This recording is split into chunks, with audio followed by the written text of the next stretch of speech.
नमस्कार दोस्तों, आज की इस वीडियो में हम बात करेंगे कि वो ऐसा कौन सा काम है जिसे करने से एक मर्द बहुत कम समय में धनवान बन जाता है। तो पूरी जानकारी के लिए वीडियो को अंत तक जरूर देखिएगा। महिलाओं के बारे में ये जानकारी पुरुषों को पता होना चाहिए। तो दोस्तों, आज की इस वीडियो में हम बताएंगे। दोस्तों, एक बार की बात है, एक गांव में माथुर नाम का व्यक्ति रहता था। वह अपनी पत्नी से बहुत ज्यादा परेशान था, क्योंकि उसकी पत्नी बात बात पर हमेशा उसे ताना मारा करती थी। तुम्हारे पास है ही क्या, घर में खाने तक को कुछ नहीं है। दोस्तों, उसके घर में बिल्कुल कंगाली छा गई थी। एक भी रुपया नहीं था और उसके घर में खाने के लिए अन्न का एक दाना तक नहीं था। दोस्तों, एक तो घर में खाना नहीं, ऊपर से पत्नी का ताना। वह बहुत परेशान हो गया। उसे समझ नहीं आ रहा था, मैं क्या करूं। एक दिन की बात है, माथुर अपने घर से एक सुनसान रास्ते पर निकल गया। वह उसे सुनसान रास्ते पर चल ही रहा था कि उसे एक साधु तपस्या करते हुए दिखाई दिए। वह उनके पास जाकर बैठ गया। जब साधु ने अपना तप खत्म किया तो माथुर उनके सामने रोने लगा। साधु ने माथुर से कहा, पुत्र, तुम्हें क्या दिक्कत है? तुम क्यों रो रहे हो? आखिर तुम्हें क्या परेशानी है? तब माथुर ने साधु महाराज से कहा है, हे महाराज, मेरी एक पत्नी है जो कि मुझे रोजाना ताना मारती है। मैं गरीब हूं तो मैं क्या करूं? कितना भी कुछ कर लूं लेकिन धन कमा ही नहीं पाता हूं। अभी तक एक छोटा सा धंधा था, वह भी पत्नी के क्लेश की वजह से चौपट हो गया। वह दिन रात मुझसे झगड़ा करती है। अब तो मैं दाने दाने के लिए परेशान हो गया हूं। हमारे घर में खाने के लिए कुछ भी नहीं है, इसके अलावा पहनने के लिए वस्त्र भी नहीं है। लेकिन मैं अपनी पत्नी को समझता हूं कि वह मुझे ताने ना मारे, मुझसे झगड़ा ना करे, लेकिन वह बिल्कुल भी नहीं मानती।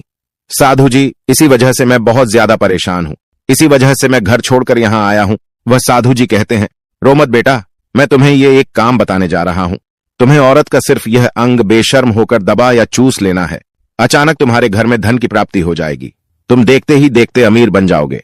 साधु जी कहते हैं, जो भी पुरुष औरतों का यह अंग दबाता या चूसता है, उसके घर में कभी भी धन की कमी नहीं रहती है और ना ही उसके घर में लड़ाई होती है, या जो भी व्यापार करता है उसमें हमेशा तरक्की होती है। साधु जी ने कहा, अब मैं तुमको औरत का वह अंग बताने जा रहा हूं। इसे ध्यान से सुनना और अपने जीवन में इस पर जोर करना। तब माथुर साधु जी महाराज की बातें बहुत गौर से सुनता है और कहता है, जितना जल्दी हो सके मुझे यह बता दो। दोस्तों, तभी साधु जी महाराज उस आदमी को एक कहानी सुनाते हैं और बताते हैं, एक नगर में एक किसान रहता था। उसके बहुत सारे खेत थे जिस पर वह दिन रात मेहनत करता था। उसके घर में किसान और उसकी पत्नी रहा करते थे। उस किसान और उसकी पत्नी में आपस में बहुत ज्यादा प्रेम था। उसके घर में किसी भी प्रकार की लड़ाई झगड़ा या क्लेश नहीं होता था।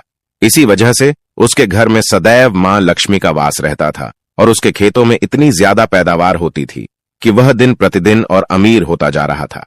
उसे किसान और उसकी पत्नी में इतना प्रेम था कि आसपास के लोग उन्हें देखकर जल जाया करते थे।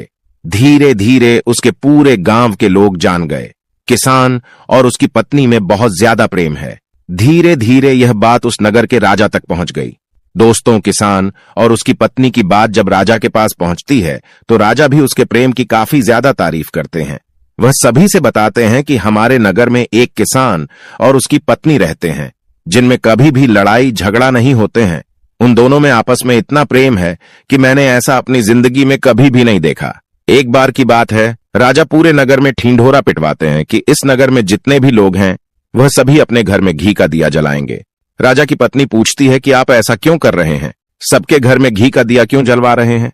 राजा अपनी पत्नी की बात सुनकर कहते हैं, दीपक प्रेम की निशानी होता है। जिसके घर में घी का दीपक जलता है उसके घर में सदैव प्रेम बना रहता है, और मैं चाहता हूं कि जो प्रेम किसान और उसकी पत्नी के घर में है वह हमारे पूरे नगर में रहे, पति और पत्नी के बीच। इसीलिए मैं हर घर में दीपक जलवाना चाहता हूं।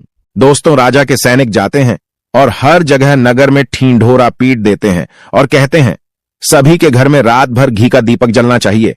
दोस्तों, राजा की बात मानकर सभी नगरवासी अपने घर में दीपक जला देते हैं। लेकिन जैसे ही आधी रात होती है सभी के घर के दीपक बुझ जाते हैं, लेकिन किसान के घर का दीपक वैसे ही जलता रहता है। दोस्तों, दीपक हमेशा किसान की पत्नी जलाती थी, लेकिन उसकी बात नहीं मानती थी। वह हमेशा अपनी मनमानी करती थी। उसका जो भी मन करता था वह वही काम करती थी। लेकिन किसान को इस बात से कोई भी दिक्कत नहीं होती थी, क्योंकि किसान बहुत समझदार था। वह सोचता था कि यदि मैं अपनी पत्नी को रोक टोक करूंगा तो घर में बेवजह ही लड़ाई झगड़े होंगे। इसी वजह से कई चीजें किसान अपनी पत्नी की अनदेखा करता था। इस वजह से अनदेखा करता था कि उसके घर में प्रेम बना रहे राजा अपने महल में चढ़कर पूरे नगर का नजारा देख रहे थे। उन्होंने देखा कि सारे नगर में किसी के घर में दीपक नहीं जल रहा है, लेकिन किसान के घर में दीपक जल रहा है। तब राजा अपनी रानी से बोलता है कि देखो, किसान और उसकी पत्नी के घर में दीपक जगमगा रहा है, लेकिन पूरे नगर में कहीं भी दीपक नहीं जल रहा है। इसी से पता लगता है कि किसान और उसकी पत्नी में कितना प्रेम है। तब राजा की पत्नी राजा से बोलती है कि जो किसान और उसकी पत्नी में प्रेम है वह किसान की पत्नी की वजह से है, और इसी वजह से उसके घर में इतना ज्यादा प्रेम है। दोस्तों, जब राजा रानी की बात सुनता है तो कहता है, नहीं, तुम्हारा सोचना गलत है। जो प्रेम किसान के घर में है वह उसकी पत्नी की वजह से नहीं है, बल्कि वह किसान की वजह से है। रानी, यहाँ पर किसान बहुत ज्यादा समझदार है। आपका सोचना गलत है, और यही वजह है जो कि उनके घर में कभी भी लड़ाई झगड़ा नहीं होता है। दोस्तों, राजा कहता है कि किसान समझदार है और रानी कहती है किसान की पत्नी समझदार है। दोस्तों, इसी तरह कुछ देर चलता रहा। राजा कह रहे थे किसान समझदार है, रानी कह रही थी किसान की पत्नी समझदार है। इसी बात को लेकर राजा और रानी के बीच काफी झगड़ा हो गया। इसके बाद रानी ने राजा की दाढ़ी उखाड़ ली और राजा ने रानी को उठाकर पटक दिया। इसके बाद राजा कहता है, हम लोगों को झगड़ा करने की जरूरत नहीं है, क्यों ना हम किसान और उसकी पत्नी की परीक्षा ले ले। सारा दूध का दूध और पानी का पानी हो जाएगा। लड़ाई करने के बाद इस बात पर राजा और रानी दोनों सहमत हो गए और दोनों की परीक्षा लेने के लिए तैयार हो जाते हैं।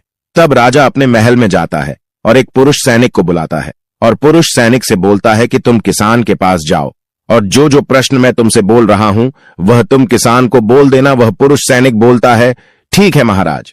वह पुरुष सैनिक राजा की बात सुनकर किसान के पास जाता है। उस समय किसान की पत्नी खेतों में गई थी, लेकिन किसान की कुछ तबीयत ठीक नहीं थी, इस वजह से वह खेतों पर नहीं गया था।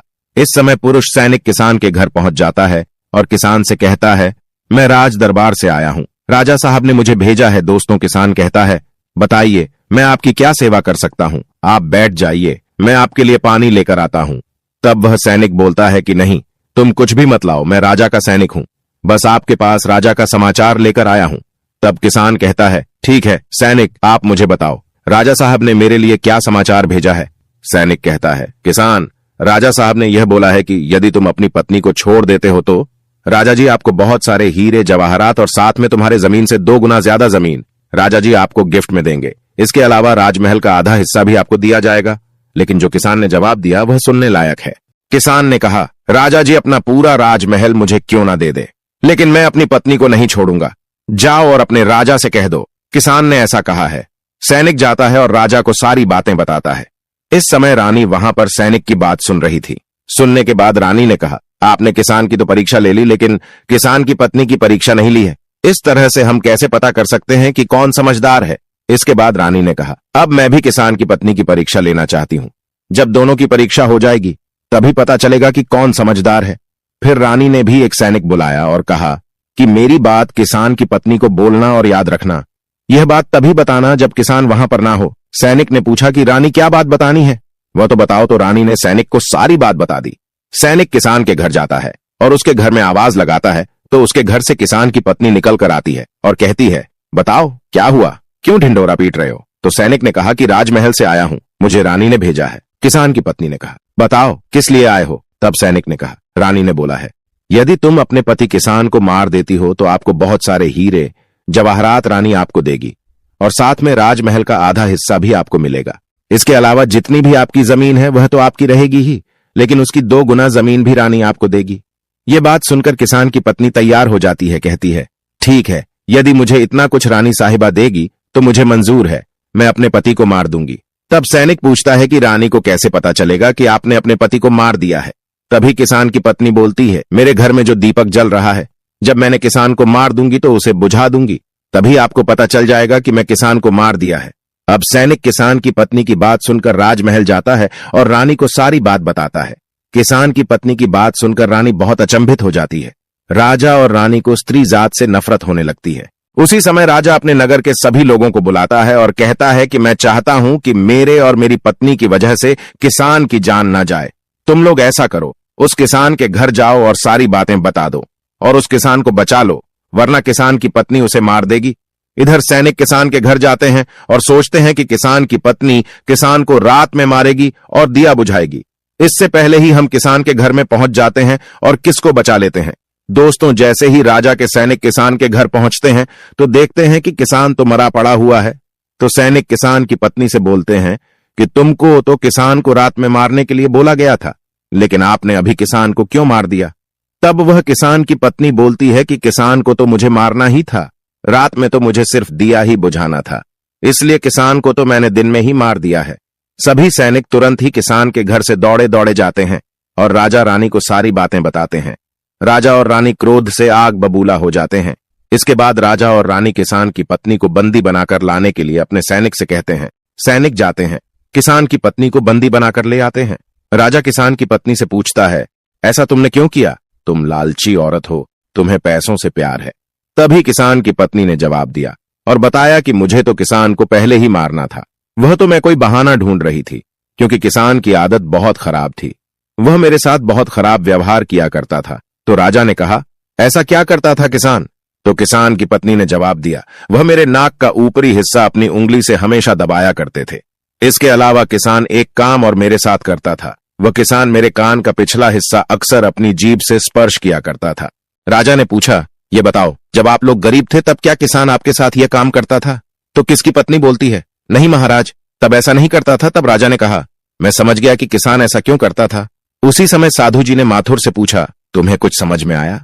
औरत का कौन सा अंग दबाने तथा चूसने से लोगों को अचानक धन की प्राप्ति होती है? तो माथुर ने कहा है, साधु जी, मुझे अभी समझ में नहीं आया। तभी साधु जी कहते हैं, अगर अभी समझ नहीं आया तो मैं फिर से आपको बताता हूं। किसान अपनी पत्नी के साथ पहला काम करता था, वह है उसके नाक के ऊपरी हिस्से को अपने उंगली से दबाता था। तो जिस भी मनुष्य के घर में पैसों की किल्लत है, उसे अपनी उंगली से औरत के नाक के ऊपरी हिस्से को जरूर दबाना चाहिए। दोस्तों, औरत के नाक के ऊपरी हिस्से को बहुत शुभ माना जाता है। इसी वजह से जो यह काम करता है वह हमेशा धनवान पुरुष बन जाता है। दूसरा काम है, जो भी पुरुष औरत के कान का पिछला हिस्सा अपनी जीभ से स्पर्श करता है, उसके किस्मत के द्वार खुल जाते हैं, उसे अचानक धन की प्राप्ति होती है। ऐसा इसलिए होता है क्योंकि औरत के कान के पिछले हिस्से में माता लक्ष्मी का वास होता है। जब आप ऐसा करते हैं तो माता लक्ष्मी आपसे प्रसन्न हो जाती है और आपको अपार धन देती है। और आपने एक बात तो जरूर सुनी होगी, औरतें माता लक्ष्मी का रूप मानी जाती है। इसी वजह से इस संसार में जो भी मनुष्य यह दो पवित्र काम करता है, उसका घर धन से भर जाता है, जो कि इस कहानी में किसान भी अपनी पत्नी के साथ करता था। लेकिन आप जब भी ऐसा काम करें तब आपको अपनी पत्नी को पूरी बात बता देनी चाहिए, अन्यथा आपके जीवन में इसी तरह अनर्थ भी हो सकता है। दोस्तों, आज का ज्ञानवर्धक वीडियो कैसा लगा? कमेंट करके जरूर बताएं। और हां, कमेंट में हर हर महादेव लिखना ना भूलें। साथ ही इस वीडियो को लाइक करें, शेयर करें और चैनल को सब्सक्राइब करें। धन्यवाद।